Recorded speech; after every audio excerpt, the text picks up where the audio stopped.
هيهات هيهات لما توعدون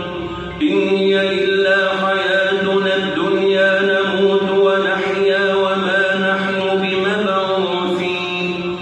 إن هو إلا رجل افترى على الله كذبا وما نحن له بمؤمنين قال رب انصرني بما كذبون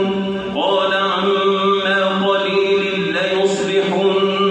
نادمين فأخذتهم الصيحة بالحق فجعلناهم غثاء فبعدا للقوم الظالمين ثم أنشأنا من بعدهم قرونا آخرين ما تسبق من أمة أجلها وما يستأخرون ثم أرسلنا رسلنا تترى كلما جاء أمة رسولها كذبوه فأتبعنا بعضهم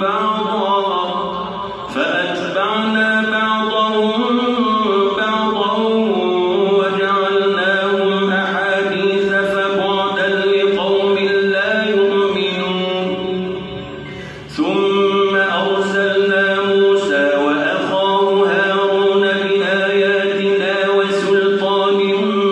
مبين إلى فرعون وملئه فاستكبروا وكانوا قوما عالين فقالوا أنؤمن لبشرين مثلنا وقومهما لنا عابدون فكذبوهما فكانوا من المهلكين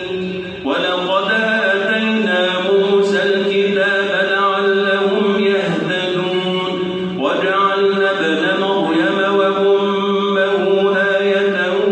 وآويناهما إلى ربوة ذات قرار ومعين يا أيها الرسل كلوا من الطيبات واعملوا صالحا إني بما تعملون عليم وإن هذه أمتكم أمة واحدة وأنا ربكم فاتقون فتقطعوا أمرهم بينهم زبرا كل حزب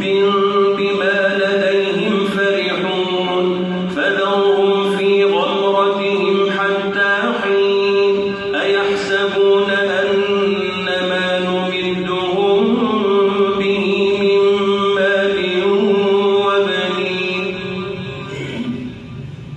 نسارع لهم في الخيرات بل لا يشعرون إن الذين هم من خشية ربهم مشفقون والذين هم بآيات ربهم يؤمنون والذين هم بربهم لا يشركون والذين يؤتون ما آتوا وقلوبهم وجلة أنهم إلى ربهم راجعون أولئك يسارعون في الخيرات وهم لها سابقون ولا نكلف نفسا إلا وسعها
أم لم